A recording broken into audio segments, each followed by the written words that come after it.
श्रीला गुरुदेव की जय। श्रीमन महाप्रभु की जय। श्री हरिनाम संकीर्तन की जय। गौर भक्तवृंद की जय। गौर प्रेमानंद हरि हरि वो। So, welcome to all of you. Good morning from Raleigh, and we are today continue with our series of lectures about Vaisnava etiquette, rules and love in the life of a sadhaka. Today we are in meeting number 15, and we are continuing with our discussion on Archana. And today is the second and most probably last meeting in connection to this Anga of Uttam Bhakti and how to properly address it with proper, again, decorum, regard, understanding, context, and so on. So before going to today's topic, let's make some brief summary recap of what we were studying in our previous lecture last Thursday, where we began this series on Archana, this section on Archana. And as usual, before starting today, actually, we will start with more practical tips in connection to how to deal with this realm of service. First, we start as usual with conceptual orientation, some band about what's Archana, what's Archa Vigraha, what's the deity, who is the deity, what's the altar, how we are supposed to conceive such portal in order to properly, again, engage with it. So of course, I didn't enter into the details, and I won't enter into the details of how to worship Sri Morti and the mantras and how to execute all the different aspects of daily Archana, because to begin with, that for that Diksha is required, as we mentioned, and not everyone necessarily has that. And also, again, this is not a topic for this series in particular. So when we started, we made some also difference between the concept of puja, that sometimes it's used, but generally it's more connected to an idea in the line of by the mark. And in contrast, we have the conception of seva for us in the raga mark, or also sometimes called paricharya. And when we say archana, we will conceive in those terms. Puja will be a more, if you will, ritualistic and distant type of approach, that of other sampradayas, which we are of course not criticizing, but basically are not interested in the degree of intimacy that the raga marg is affording. So in our connection, the term generally uses seva, seva to Thakurji. So seva means pleasing actions for the pleasure of the object of our affection, basically. So that's a really different orientation than just worshiping Bhagavan because he must be worshipped since he's God and so on. More Vaikuntha-like orientation in that case.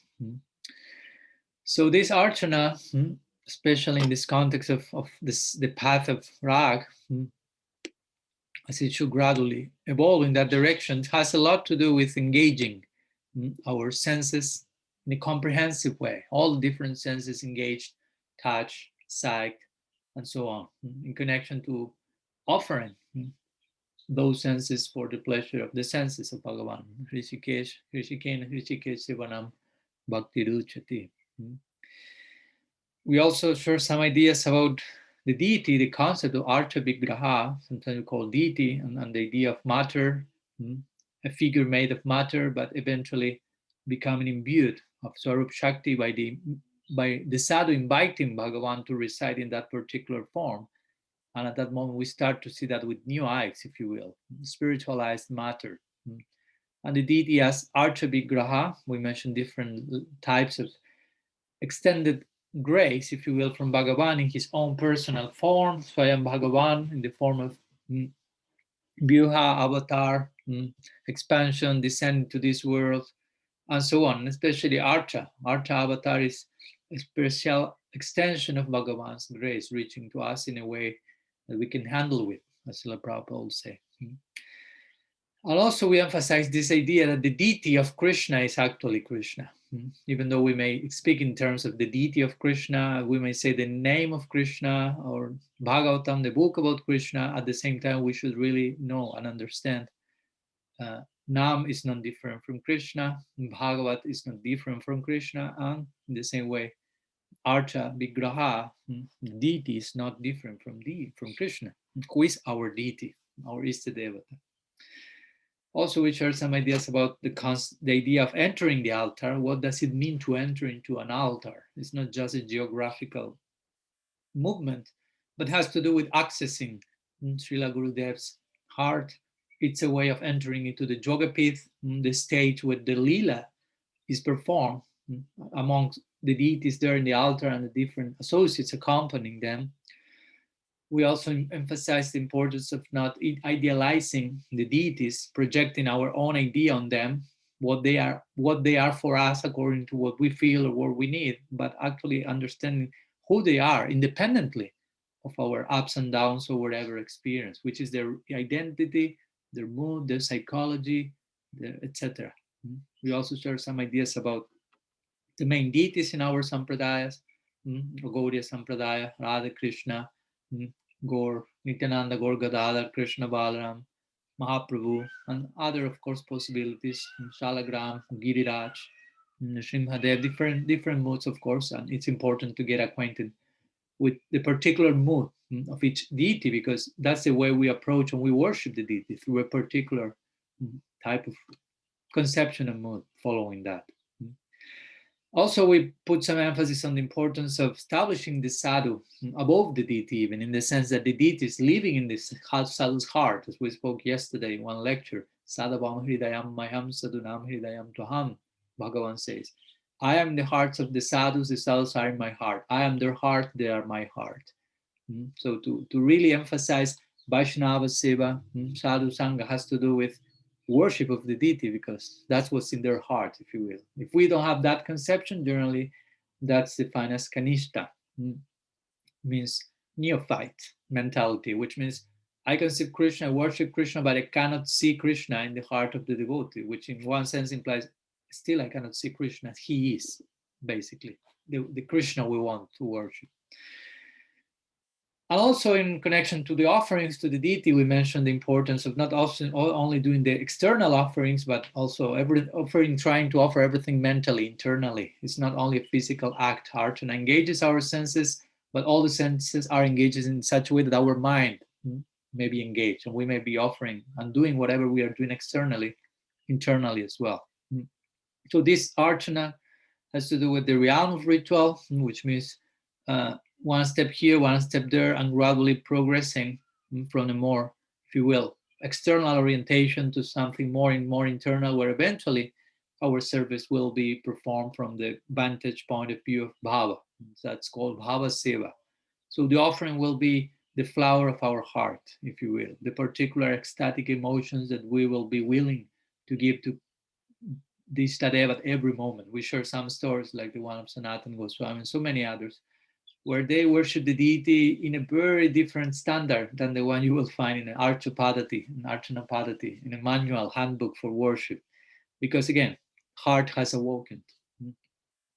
So eventually our worship should take us in that direction. Our seva, I would say. I mean, worship, we can use the term, but sometimes worship may be connected to a more reverential conception. So we are loving, affectionate, loving. Of course, we cannot imitate Brajavasis, and we know that by the end, some rules and regulations have their place in the context of building some foundation, a certain fence, if you will, protective fence for the development of our raga bud. But eventually, everything should become anudipana, as my Guru Maharaj will say. The whole world has the potential of becoming anudipana, a stimulant for that. So this way, some ideas we share, trying to become aware.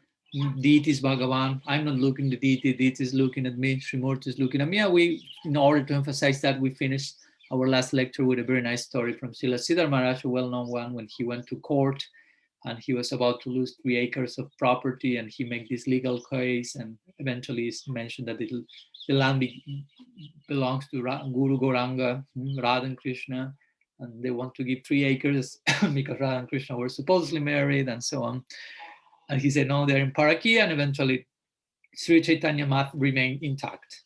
But the point is how we conceive the deity and how Archana can take so many different forms, even in court. That's part of our service, if that's required to our Istadeva. So after this recap, we'll continue as usual with today's topic, which will be a continuation of Archana, but today we will go into more, again, practical considerations regarding Vaisnava etiquette in connection to Srimurti.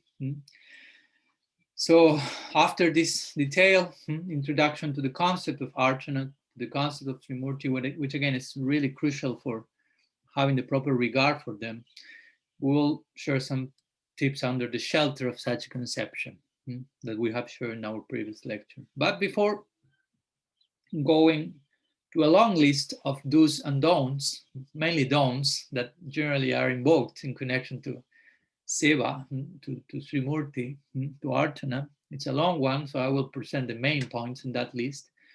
First, I would like to invite us to remember that as we already mentioned, the essence of Vaishnava etiquette in Archana, for us Gaudiyas in particular, is to have a favorable attitude of pleasing Srimurti. Again, Seva has to do with that. Anukul, Seva. Anukul qualifies furthermore the term Seva. Anukul means favorable. So I will engage in those things that are pleasing to Srimurti, and I will pray and make my best effort to develop the intention of pleasing Srimurti. Not only casually doing something pleasing to Bhagavan, but wanting to do that with all my heart, gradually trying to enter into that land.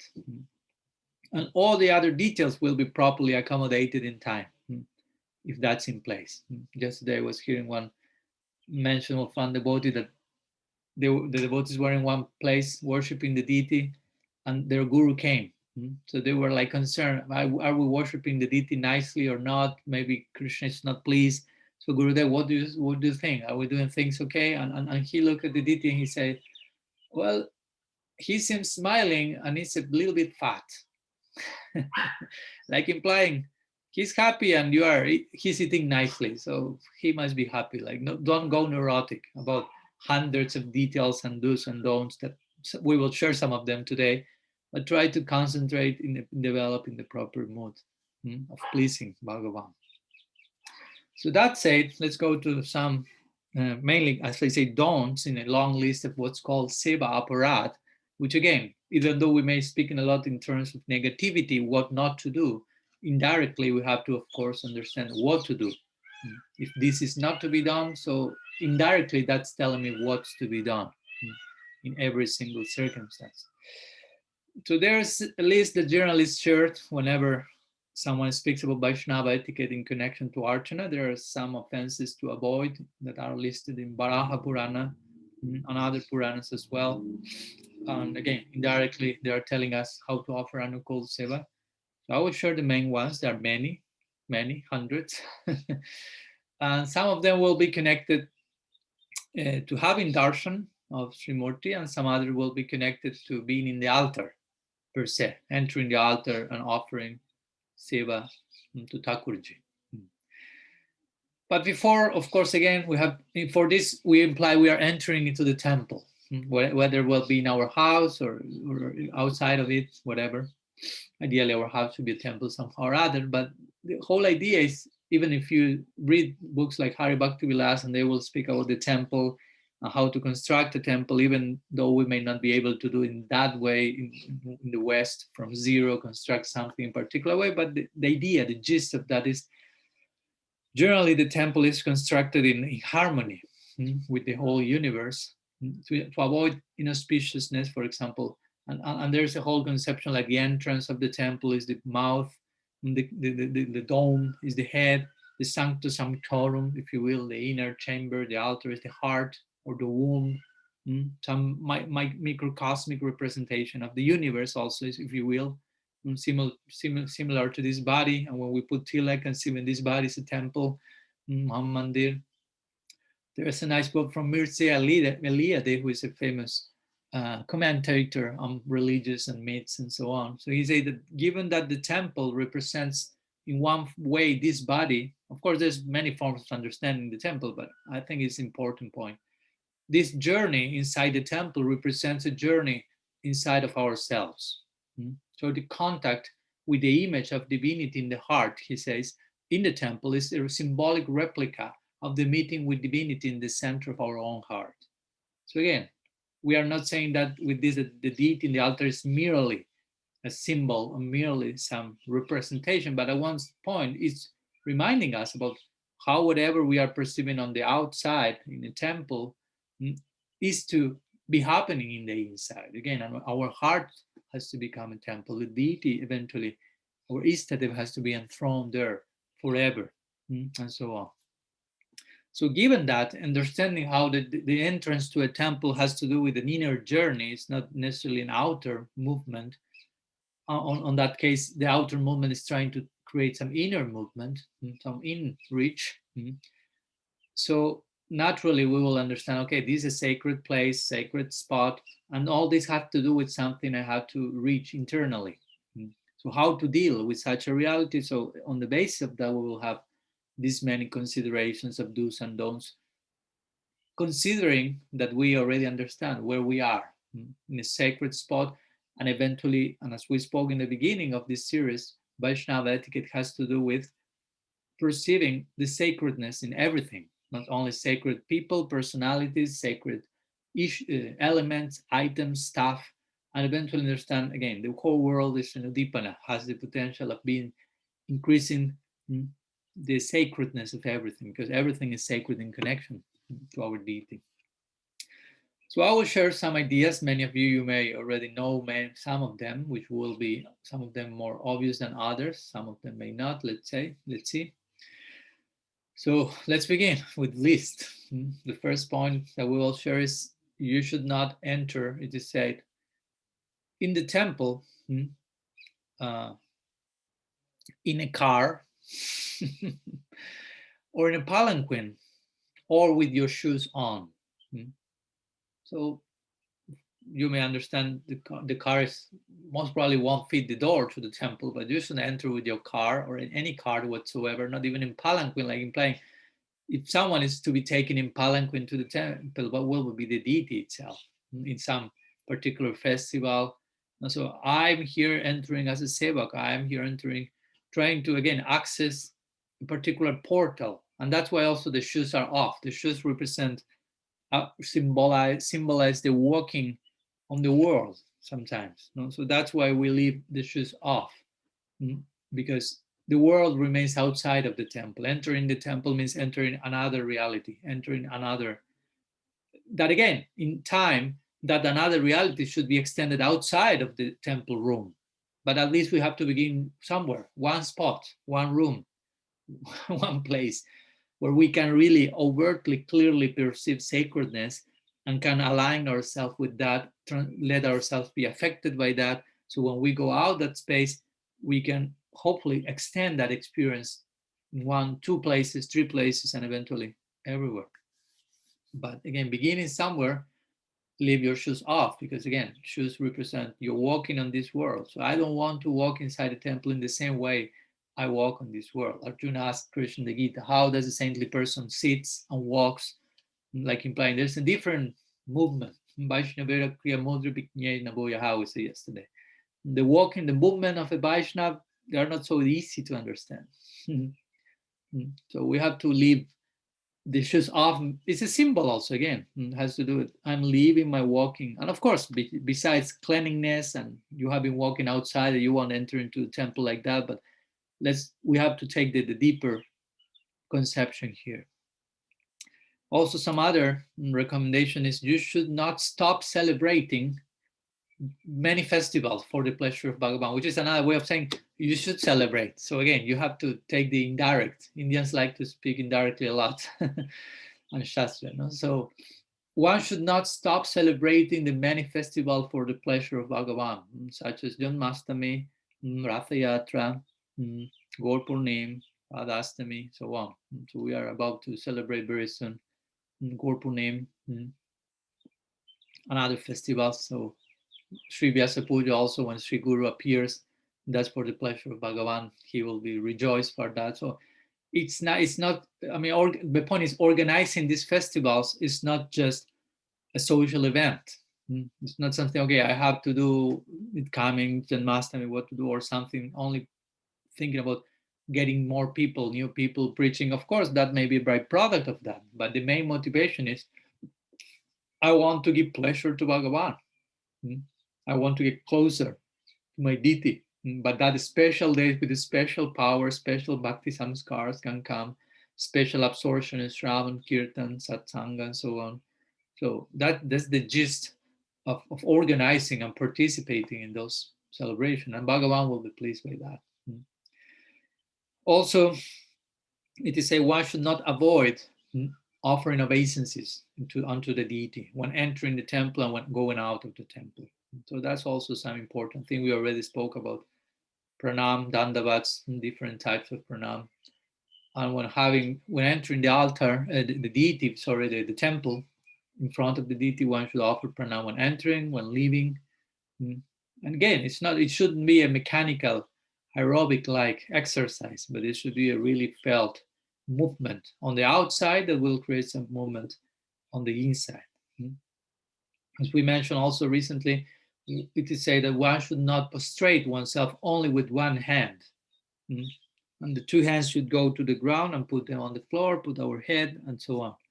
And if you are chanting japa, you cannot do pranam with your japa in your hand because you will put your japa on the floor. That's one offense. And you will be offering pranam with one hand. That's another offense. So you will be engaging in two offenses simultaneously, and I'm sure you don't want that. So one should take off one's japa mala in that case and offer pranam properly with two hands on the floor and the rest, the other parts of the body as well. Also, it is mentioned that one should not, how to say, one should not, let me think, how do you say this in English? One should not extend, stretch, basically, one's legs in front of the deity or pointing with one's feet to the deity. Or one should not just lay down on the floor in front of the deity. Also, to say one should not like put one's back on the walls of the temple. It is said that the walls of the temple represent Sri Balaram, who is a personification of Sandhini Shakti, the existential potency. So we should not lie on Baladev. Only Mahavishnu is doing that on Sankarshan or Krishna on Baladev, but we should not just sleep on Baladev's wall back, if you will. So ideally, all this again, the gist of this is not I cannot touch the wall. If I touch the wall with my back, it's an offense. But the idea is to develop a proper awareness where I am, in the sacredness of this place, who is in the altar, and how should I behave as if Krishna is in front of me, because it is. At least in theory, it is. In practice, I may not yet feel, see, hear him, but I know he's there. My guru has told me that. And that there are reasons for that, there's a logic for that, so I should behave accordingly. That's the point. And gradually, by properly doing so, of course, a vision will awaken in us. Also, one should not accept prasadam in front of the deity. That's to be done somewhere else, basically. Or if for any reason there is no other place to take prasad because the place is too small or whatever, the altar should be closed, the curtains should be closed. Another another advice is one should not lie before the deity, but not lie like being a liar. I mean, not just sleeping in front of the deity, but engaging in lies in front of the deity. And of course, by extension, you should say not even in other place as well. It's not that okay in front of the deity I will be truthful, satyam, but when I go out the temple I may say something else. That's again the psychology of a Kanishta Bhakta, who behaves in a certain way in front of the deity, in the altar, in the temple, because he or she only perceives Krishna there. So when he or she goes somewhere else, will feel, oh, Krishna is not here, Guru is not here, I can do whatever I want. I can lie, I can steal, or I can engage in nonsense. I'm not in front of Krishna. So he or she has not the capacity of extending the experience in front of the altar in the temple to everywhere else. And that's why that person is termed a beginner, if you will. Also, apart from not lying in front of the deity, one should not actually speak with other people in front of the deity. One should not speak in loud voice in front of the deity. Again, you are in front of Bhagavan. So the point is, how should you behave? How would you behave if you are in front of Bhagavan? You will be chatting, chit-chatting with others and speaking about this and that and laughing, like totally forgetting that Bhagavan is there. That's the main point we are trying to make here. I mean, if you really understand Krishna is here, what should I be doing? I should be just engaged in service, because on one side, my prospect, my eternal ideal is to be fully engaged in his service at every moment. So now I have him in front of me, having the chance of engaging in his seva, but I start chit-chatting here and there. So I'm saying to him basically, I do not care for you too much yet. So again, although we don't see Krishna in the deity yet, we don't feel fully his presence, we know he's there. So at least we should behave as if he's there, because he is there. He's seeing us. We may not be seeing him. So again, as we mentioned, the idea is to act as if Krishna is there because he is actually there. So that's the main point of all these rules, to behave in a certain way that you really realize and remember to yourself, remind to yourself, here is Krishna. How should I behave in front of Krishna? And gradually extend that idea wherever you go. Another rule in this same direction is you should not fight with others. You should not have disputes in front of the deity. And again, hopefully not outside of the temple as well. But if in case you want to do that, the point is, do not make a scandal in front of the altar and the temple and that's not the best offering you can present, for sure. But again, if you have the potential of universalize your deity and realize she is present everywhere, you will start to align yourself. As we mentioned the other day, one of the main points in the Vaisnava etiquette is you should behave as if your guru is always with you, in front of you, because he is. He is. So the main problem for us is that on so many moments we forget that and we start to be nonsensical. We forget Gurudev is here, Vaishnavas are there, Harinam is there, Paramatma is there, Bhagavan is there. So that take us to certain moral lapse, maybe. But as much as we become Krishna conscious, strictly speaking, that means Krishna consciousness to become aware of Krishna, and that's not. It's not just say, "Oh yeah, I know him. He exists. He's there. He's everywhere. He's in my heart." So one should not chastise others in front of the deity. Ideally, one should not be using leather clothes, leather items in front of the deity, and hopefully not outside as well. I mean, it's a product of violence. Of course, there's a lot of relativity to that. You may not be using leather clothes and other clothes which are also product of some level of violence, and we can make a whole case for that. But I think you get the gist. At least leather clothes are overtly violent in every single sense of the term. So try to avoid it, especially in front of the deity. If for some particular reason you have to use that certain cowboy boots or something, and you cannot find vegan leather, that I think nowadays you find those things. Whatever, you won't be entering with your boots on the temple anyhow. Anyway, also one of the rules is one should not stop worshiping the deity according to the means that Bhagavan is giving to us.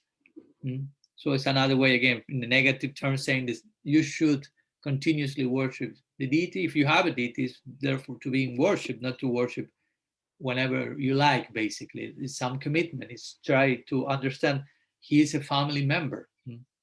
Because our line in particular tries to worship Krishna in that mode, as one of us, one of the village, one of the family, one member of the family, like an ordinary friend, ordinary quote unquote, of course. So, I mean, you eat every day, you give your dog food every day, you wake up every day, you go to sleep every day, you have bath hopefully every day. So in the same way, the point is the deity is there waiting for all those types of sevas. So you can realize, oh, he's with me, he's a member of the family, he's living with us.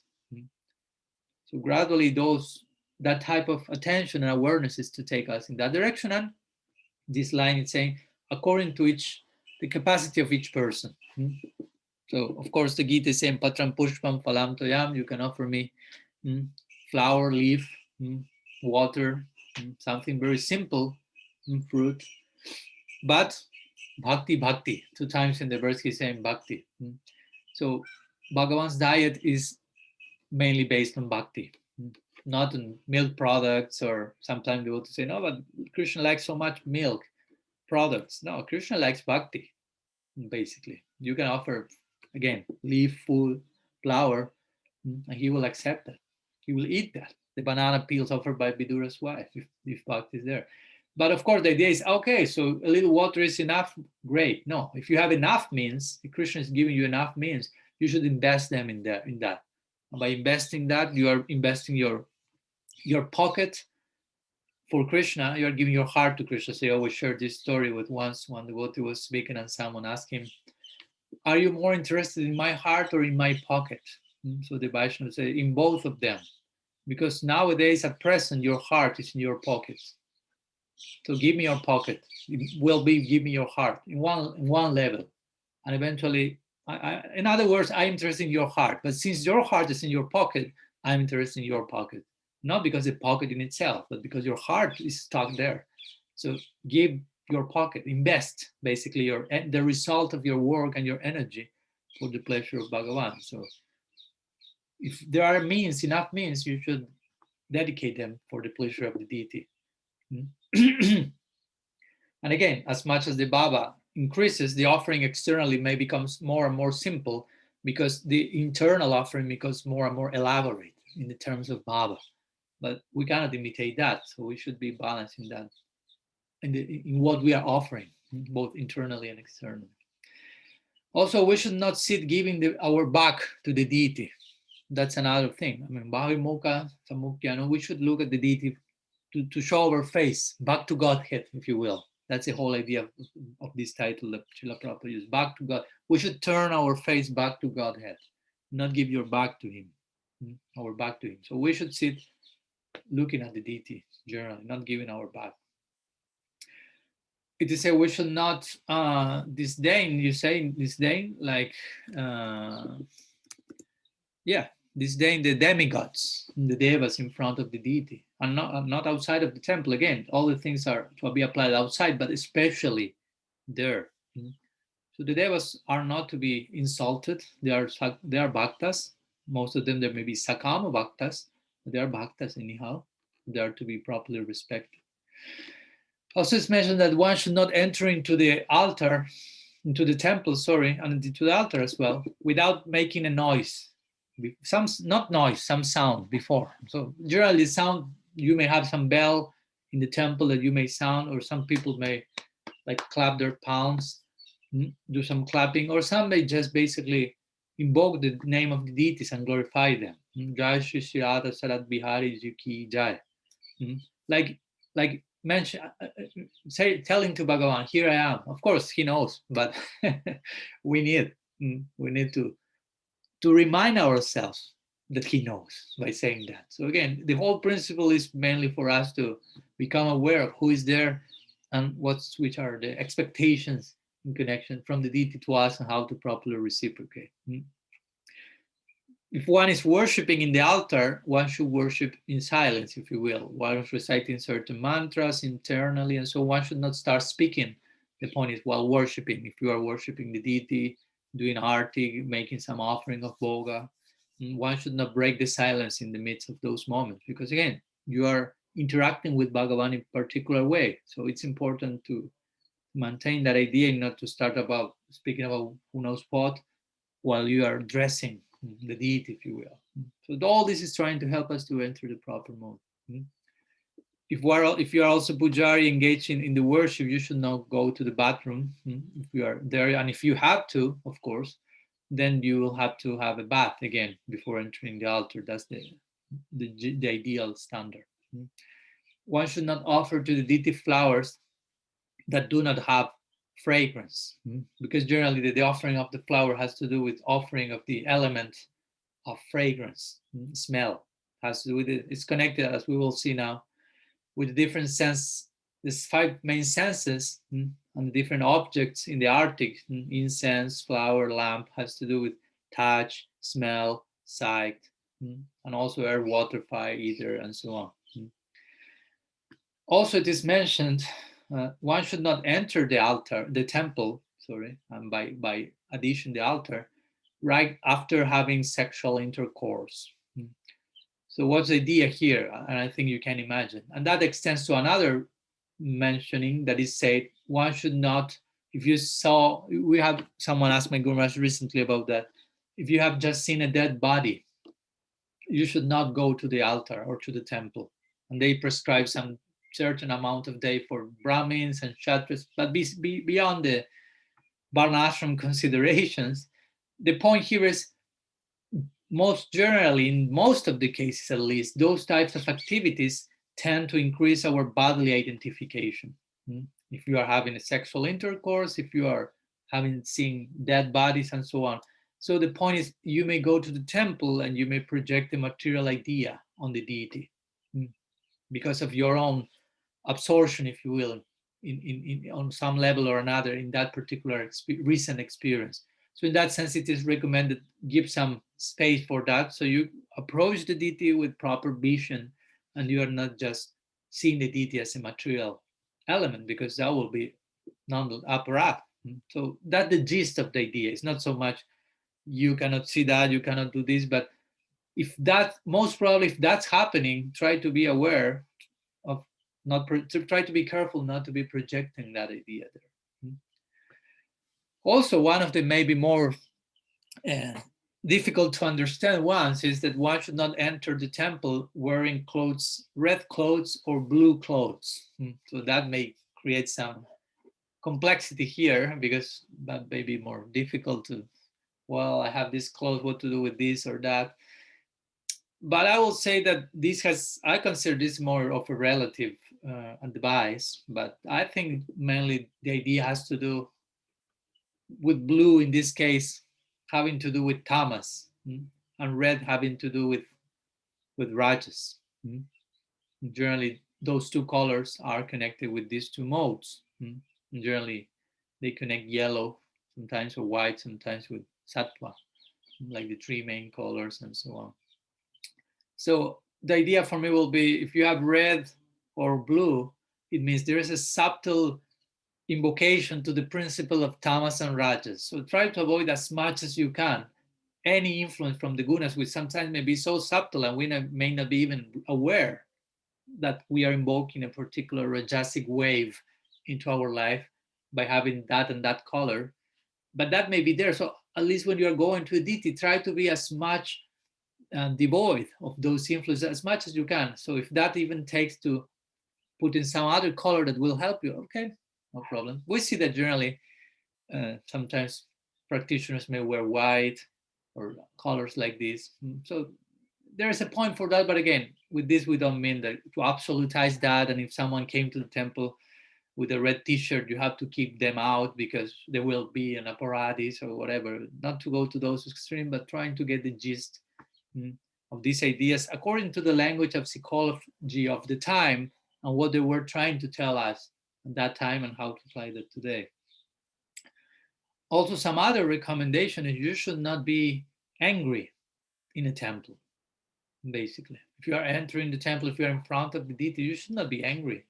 You should try to solve that and not go with your anger to the deity, if you will. That won't be the best offering again. You should try to make the best effort to present yourself in the most favorable way for the pleasure of the deity. Again, the deity is not there just to deal with our anger. Sometimes in the beginning we may need to throw that to the Ishtadev and please Krishna give me mercy. Blah, blah, blah. We may even get angry with Krishna and not in the aprakrit way of the Brajavasis. We cannot imitate that so cheaply. So we should know how to deal with those things and be careful. If I'm going to a sacred spot, if you will, try not to bring with me certain things that I can deal with them in some other way and so on. Also, it is advised not to consume intoxicants in front of the deity, just in case. I think we already imagined that, not in front, not outside, but just in case that's mentioned. Also, one should not insult, if you will, disrespect any scripture which is teaching about the supremacy of Bhagavan. So here some points are connected to the different types of Namaparad as well. Not insult Vedas or other scripture. We will speak about Bhagavan and so on, even beyond our own tradition. Also, one should not worship Bhagavan while directly being seated in the floor. So ideally, one should have something to sit on, some asana, some little mattress or whatever. And generally, that's the custom. If you enter into a temple, you don't sit directly in the floor in the Gaudiya Sampradaya. Different other sampradayas are different. That day we went to the Venkateshwar temple and we were allowed to the inner chambers of the deity almost. There are different levels of that, and we were sitting right on the floor. So I said, well, okay, we are different sampradaya here. So, but there are different considerations. One should not touch the deity in the case of someone who is entering to the altar as a pujari before having fully have bath and achaman and tilak. We already mentioned that. Also, ideally, one should not offer to the deity food that has been cooked by someone who is not a Vaishnava. Because again, we are offering to the deity bhakti. So sometimes we will speak about that, of course, when we will be sharing some lectures on prasadam as well. So I don't want to overextend here, just in case. But I know that sometimes for a particular situation, the devotee may get some food that has not been cooked by devotees. Ideally, the idea we may cook our own thing with our own level of consciousness, make the offering, but at least, ideally, do not offer to the deity.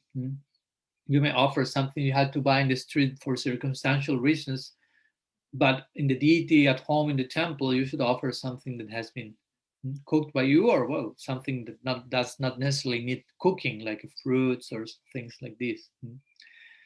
Also, in front of the deity, one should not like do rehearsal or something. No, like for example, if you are, I don't know, you are learning to play mridanga, you should not be practicing mridanga in front of the deity. The idea is in front of the deity, you are offering something already finished, prepared. You are not just like practicing and no, because again, you are in front of Bhagavan. So you want to offer something, not just because if you are just practicing, again, this will take you to the non-awareness that Bhagavan is there, most probably. So ideally, we should not, again, as I mentioned, we should not like rehearse whatever, dancing, music, any offering in front of the deity. We can rehearse somewhere else, and eventually we present to the deity the finished product, if you will, the finished offering.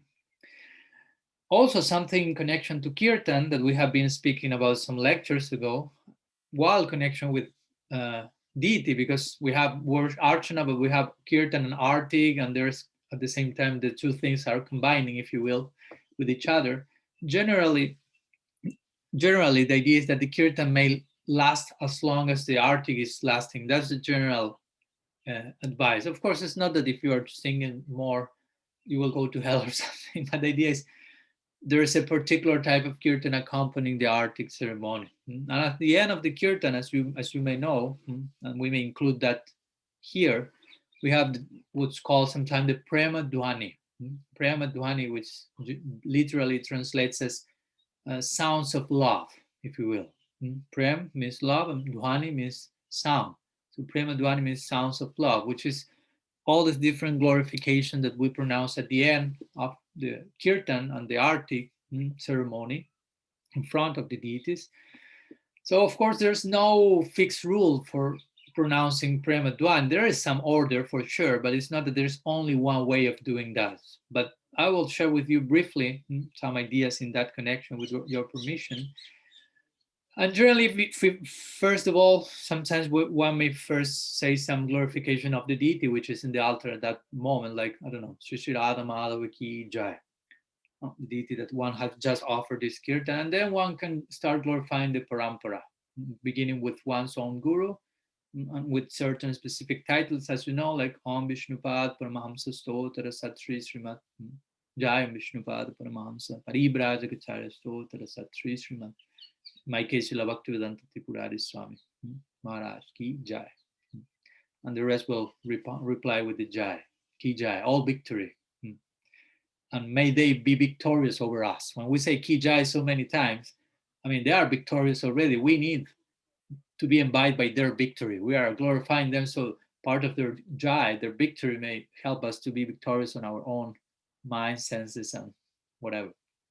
And then we continue with the other members of the Parampara. Generally, in our tradition, we then will glorify my particular lineage. And when we recite glorify someone who has passed away, we will start saying Nitya Lila Pravishta, which means he has entered the Nitya Lila. Pravishta means enter. So Nitya Lila Pravishta, and then the same title, Vishnupada Paramahansa Paribrajaka Charya Stotara Sata Sri Srimad Vaicharanara Bindam Bhaktivedanta Swami Srila Prabhupada Ki Jai.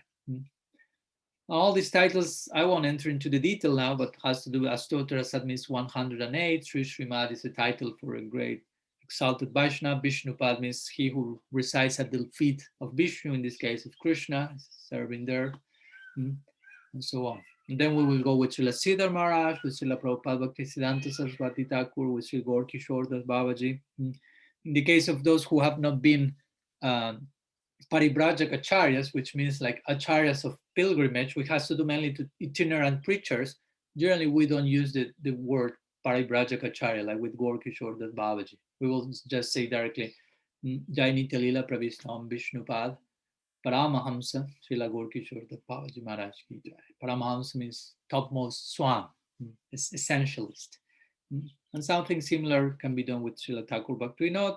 Again, someone may continue glorifying all the other members like Jagannath Das Babaji and Narottam, Srinivas, Shyamananda, Vishwanath Chakravarti, Baladev Vidya. We can spend a lot of time in that, and it's beautiful.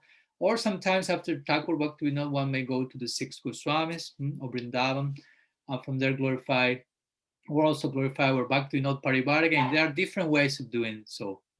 Bhaktivinoda Paribar Ki Jai, Rupa Sanatan Bhatta Raghunath Srijiva Gopal Bhatta Das Raghunath Sat Goswami Prabhu Ki Jai, Rupanuga Guru Bharga Ki Jai, the lineage coming from Srila Rupa Goswami. Then we may go to Goswami, go to Panchatattva, entering Gaur Lila, Prem Se Kaho Sri Krishna Chaitanya Prabhu Nityananda Shri Advaita Gadadhar Shri Vasudeva Gaur Bhakta Ki Jai. Prem Se Kaho means with love, let's sing these names of the Panchatattva.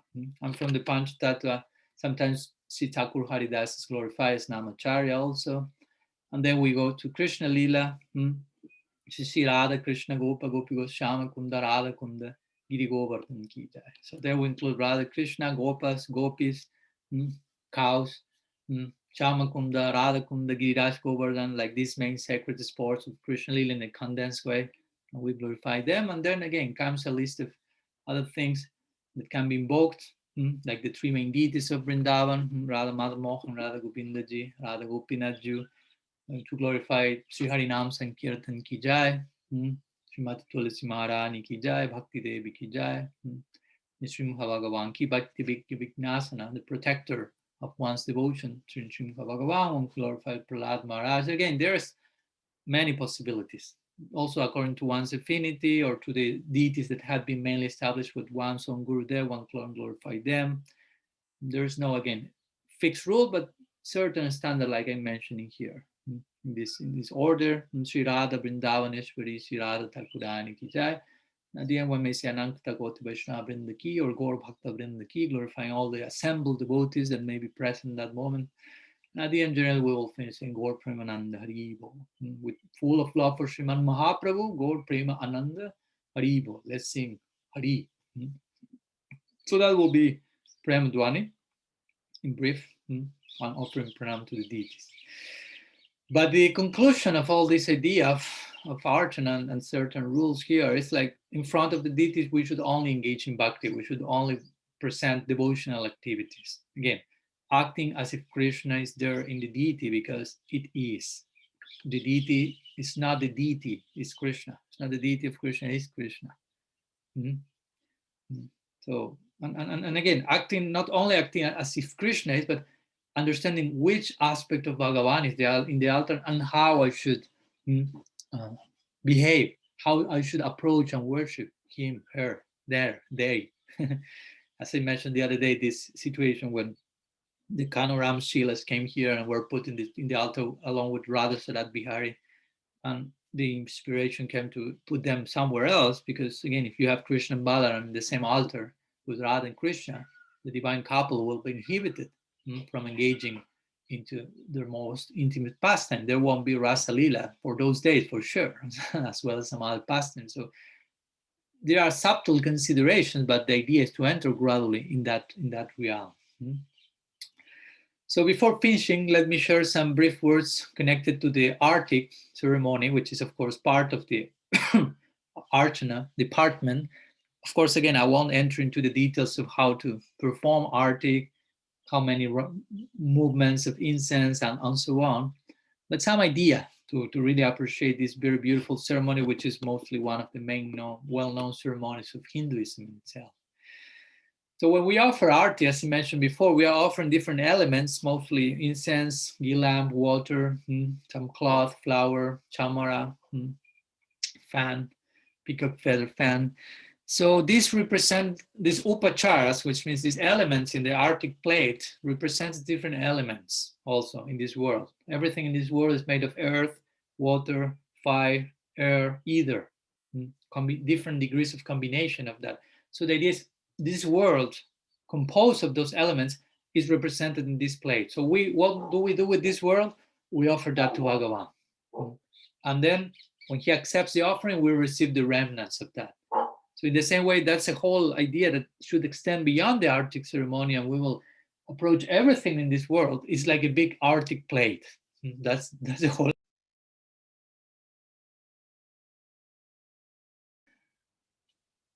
connection went off for a minute, but here we are. So let's continue. So I was saying that according to our tradition, the Arctic plate represents the whole world, basically. So it's important to understand the symbology of that. I'm offering something, earth, water, fire. I'm offering everything. Everything Prabhupada Bhaktisiddhanta says is potential paraphernalia to be engaged in the service of Bhagavan. So that's the whole idea. Every element of this world is one aspect of the Arctic plate. So when we enter the altar, offer these elements, we are offering this world to Bhagavan first, not to us. We are offering ourselves actually to Bhagavan along with this world. All of them, Maya Shakti, Tatastha Shakti, are energies of Shaktiman, Bhagavan.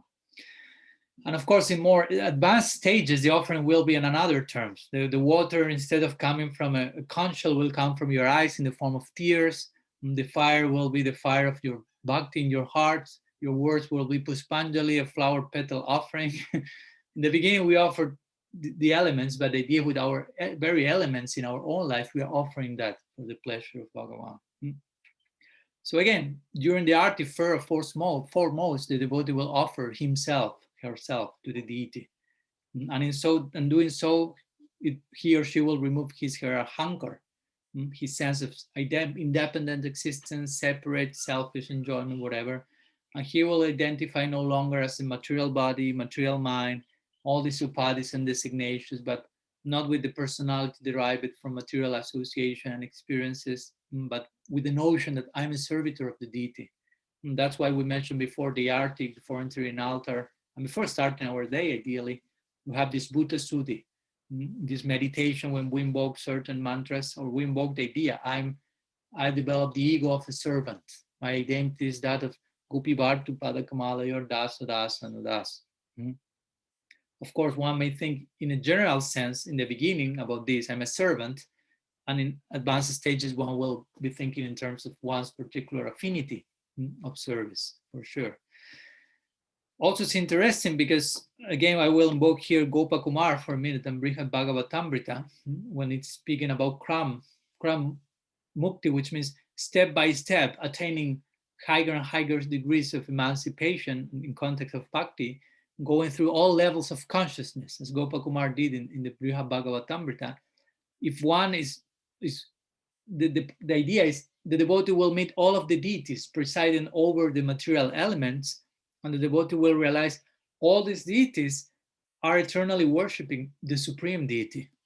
So those who perform arti in this way can conceive, I'm in the presence of all these deities, in their purest expression of devotion to Krishna, which is an experience that will be witnessed at the time of getting free from all entanglement and all illusion.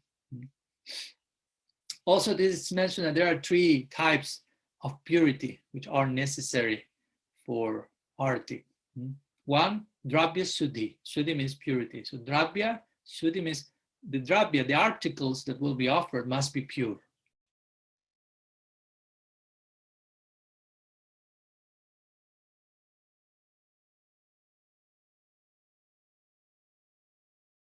Here we are again. We are having some problems of connection today, but we have some few minutes, so let's insist and continue.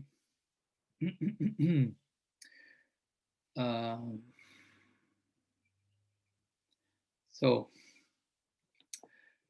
first, again, dravya suddhi I was mentioning. First type of purity, the articles must be pure. Then kriya suddhi, the offering procedure must be pure, which means depending on following the instructions of Shastra, Guru.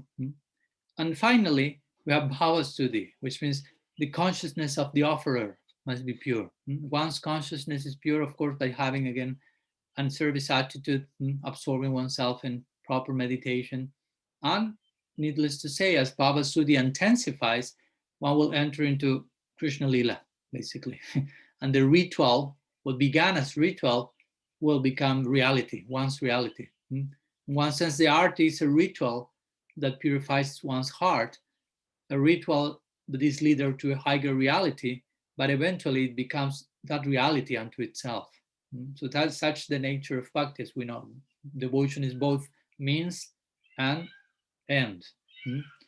And again, as we have heard, even the gopis in Vrindavan or the Brajavasis, they perform artik. So there is artik in Golok, Vrindavan, if you will, in Nitya Navadvip. There's arti for the sadhaka, for us here, and there's the arti for the siddha, for the perfected being in the Parabhyam. And in our particular lineage, the Raga Marg again, Gaudiya Vaishnav, Raga Marg, the passionate love towards the Godhead, as the sadhaka gets qualified more and more for Raganuga sadhana, her orientation toward the rituals of devotion will change toward archana, toward arti.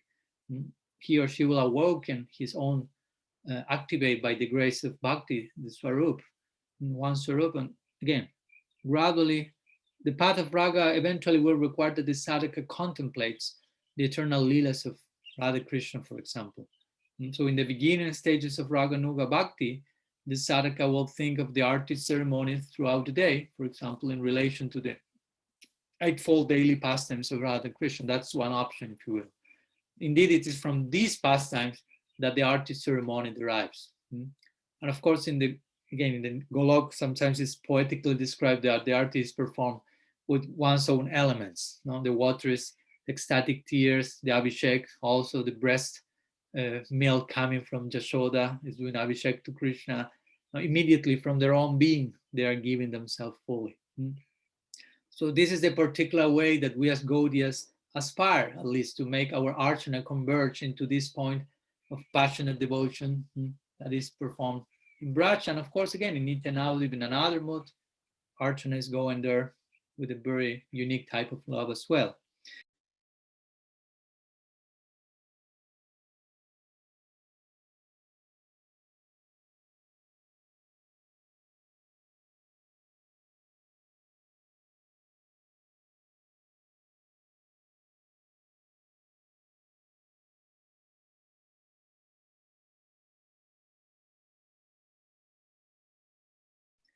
Okay, one more attempt. We are almost done. So I want to share, as a conclusion, one story.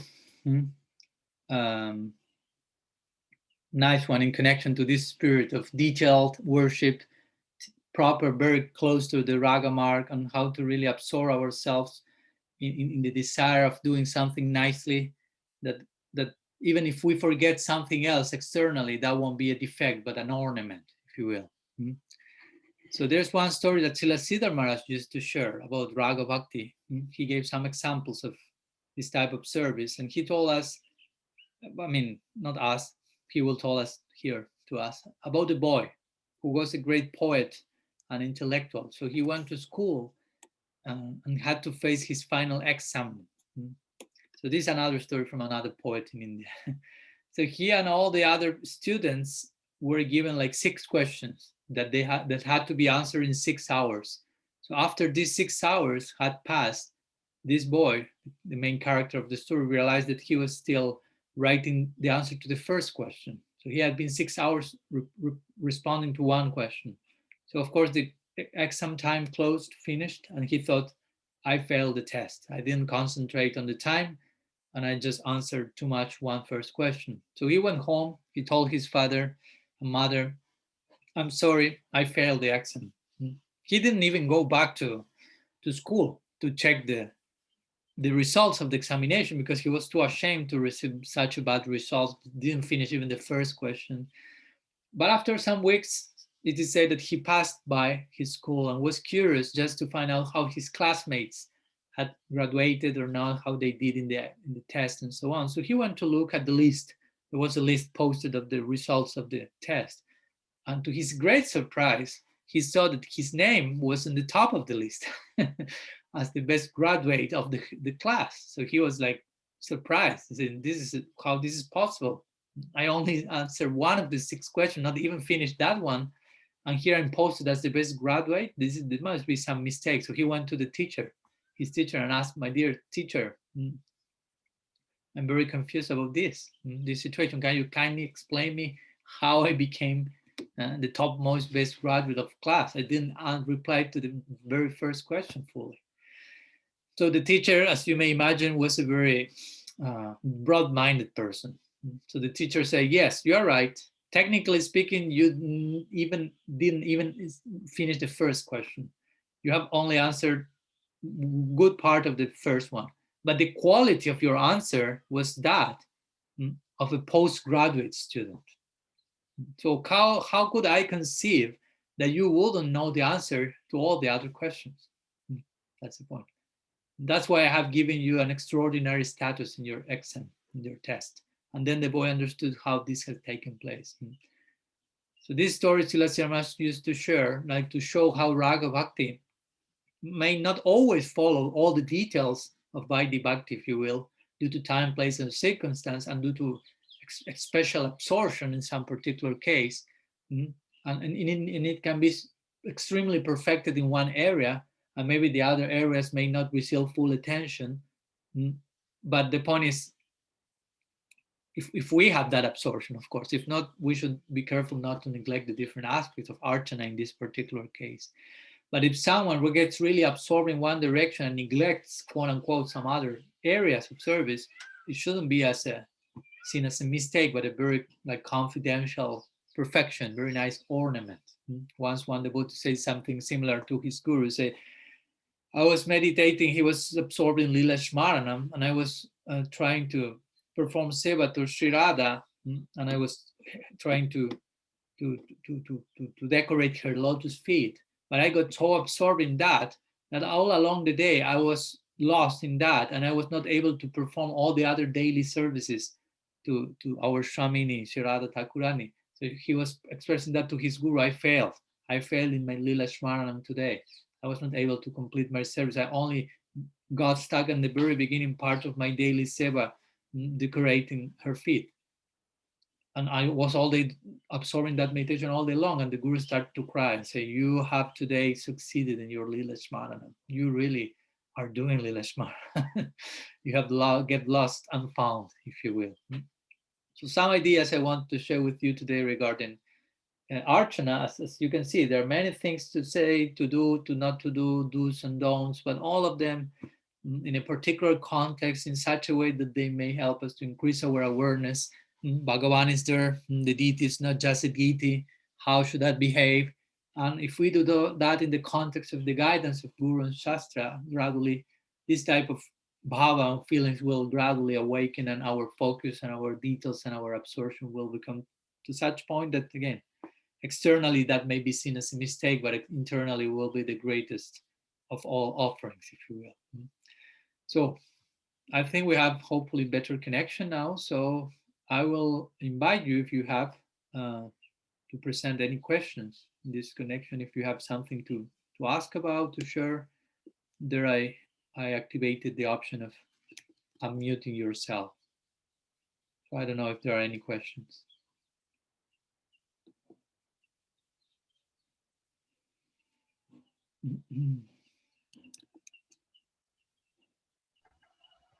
Dandas Maharaj.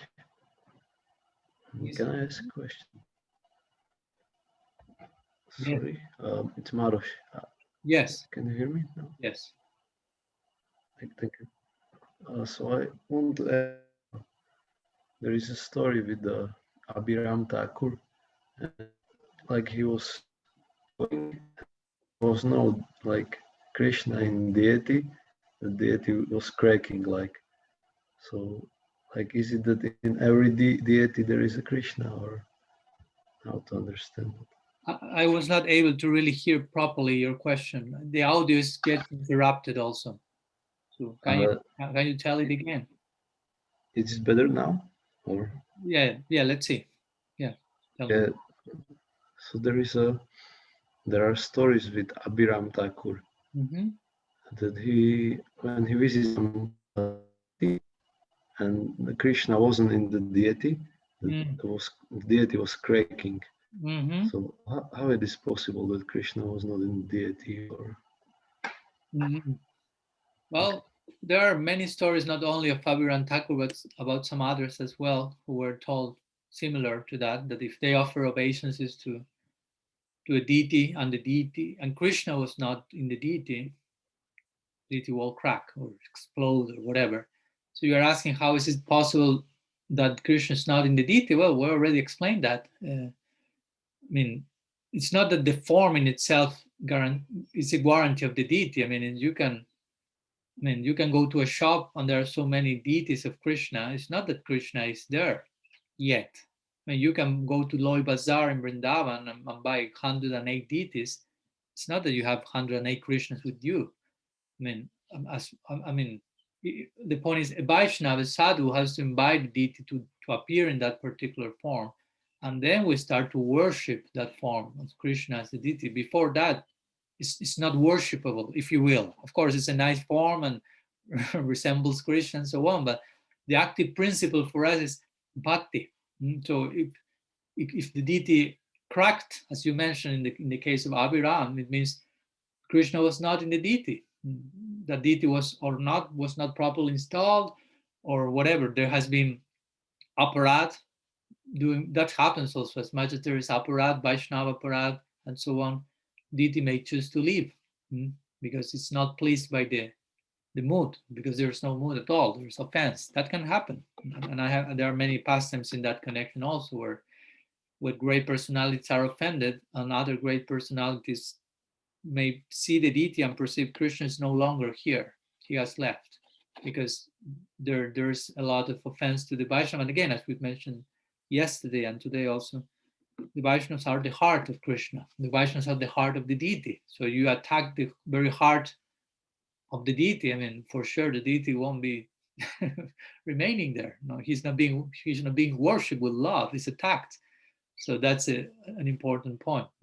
So I would say that basically, the deity is not necessarily the form is the deity, and there are many stories to that regard as well. So we should learn to see the Krishna through the eye of the sadhu, through the eye of bhakti. Bhakti is not there, Krishna is not there. That's the logic we know. The Shastra reveals. As much as bhakti is there, Krishna is present there. If there is no bhakti at all there, Krishna won't be there, and so on. Okay, I hope that helps. There's Sakirati shared one commentary on Facebook in connection to the red and blue. That's a good addition. She says, as far as I know, red and blue are royal colors in India. So it's not suggested to use those colors in order to give reverence to the altar. So royal families were not supposed to use their fancy clothes in front of the altar. Thank you so much. That's a good point. I think that makes sense a lot as well. What else? Here's one question, the Zoom chat from Chandana. She's asking, when the Lord deities aren't installed, the attention is the same or more? The attention, I imagine the service, is the same or more simple? Well, there are different considerations about this. What's installed, what's not installed. Sometimes one may think that is, I mean, installed. The point, the crucial point here is that the sadhu is inviting Krishna to reside in that form. That's what we really think is the installation. Because sometimes the devotees that think, oh, the deity is more present there because there had been a yajna of 3 days and 7 fires were ignited, and there were Brahmins from South India reciting the Rig Veda, and they were, I don't know, they broke like 200 coconuts, and for sure Krishna is more present because of all that. And what we say is, no, Krishna will be as present as the bhakti that invited him to be there. So sadhu may invite the deity without too much fancy ceremony. And we mentioned also to say that all the details of the ceremony is just to make the most of the general people think, oh, something important is happening there. Oh, Krishna is there because that happened. But actually, the active principle is the invitation of the sadhu. So, and the attention, well, that has to be spoken with the sadhu. I mean, the sadhu is inviting the deity to reside there, so you will speak with the sadhu according to your capacity of worshiping that deity, and some standard will be established. Ideally, the idea is that you can establish a standard that you can sustain, not something that you will do with inspiration for 3 days or 1 week, and then you start to dilute more and more. No, ideally, you can increase that more and more. But again, this what's the standard? It's not necessarily I'm offering uh, technically speaking more things, but it's not a question of quantity but of quality. So important point of our archana will be to nourish our approach to the deity by shravan and kirtan, because that will for sure uh, help us to conceive and to develop a feeling for the deity. So part of our worship of Sri Murti is to increase my awareness, if you will, acquaintance of who the deity is, by hearing Shastra from the sadhus and so on.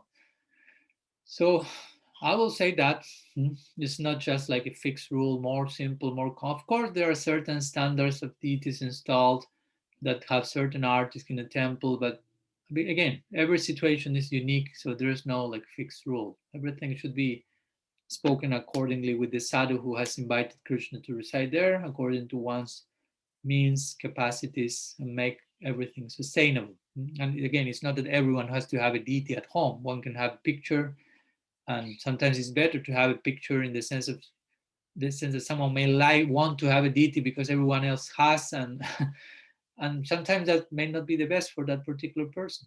And having the picture is a good way of understanding there in one sense there is no difference between the picture. There are famous devotees who worship a picture, and that picture was their deity. I mean, if you have the proper conception, you will make a difference between a picture and the deity as well. So different ways of approaching, and all this again has to be decided with one's own guru. What else? Any other questions, comments?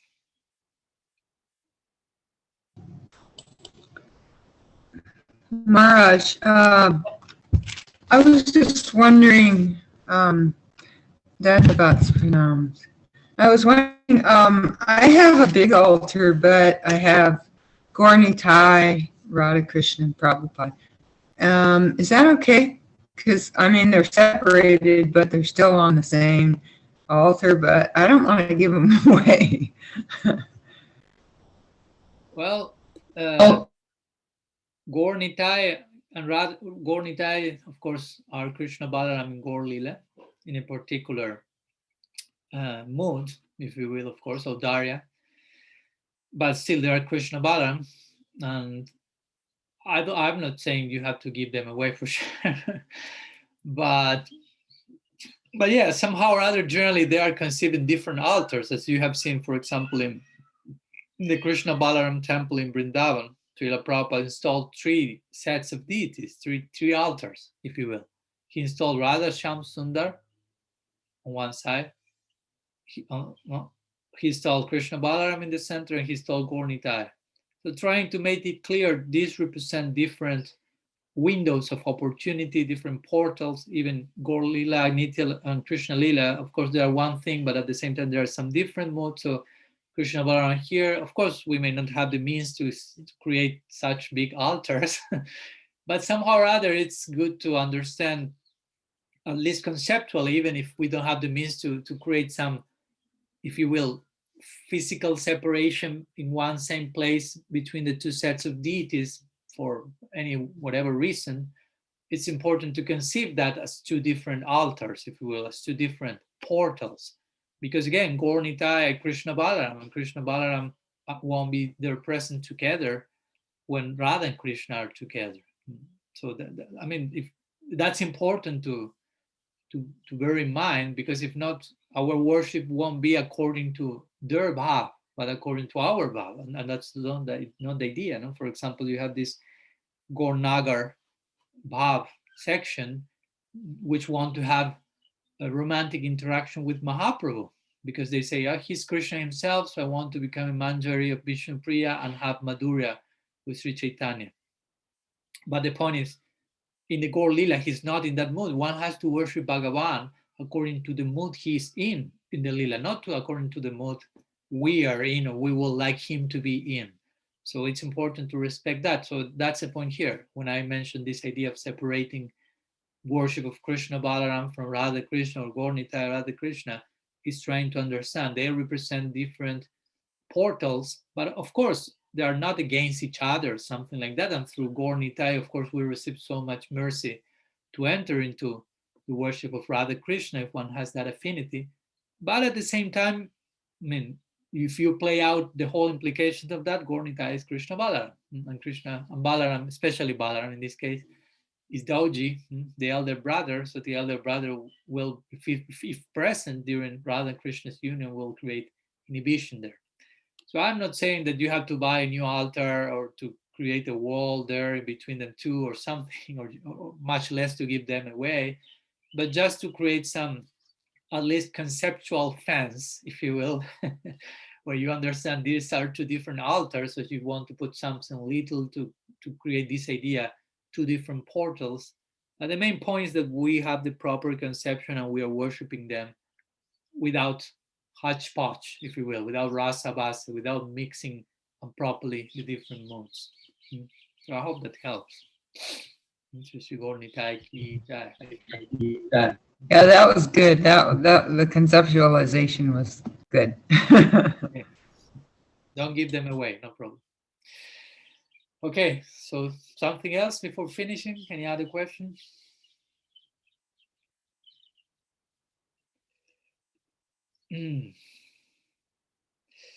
Okay, so I think we will finish here today, and we will see each other next Thursday for sure.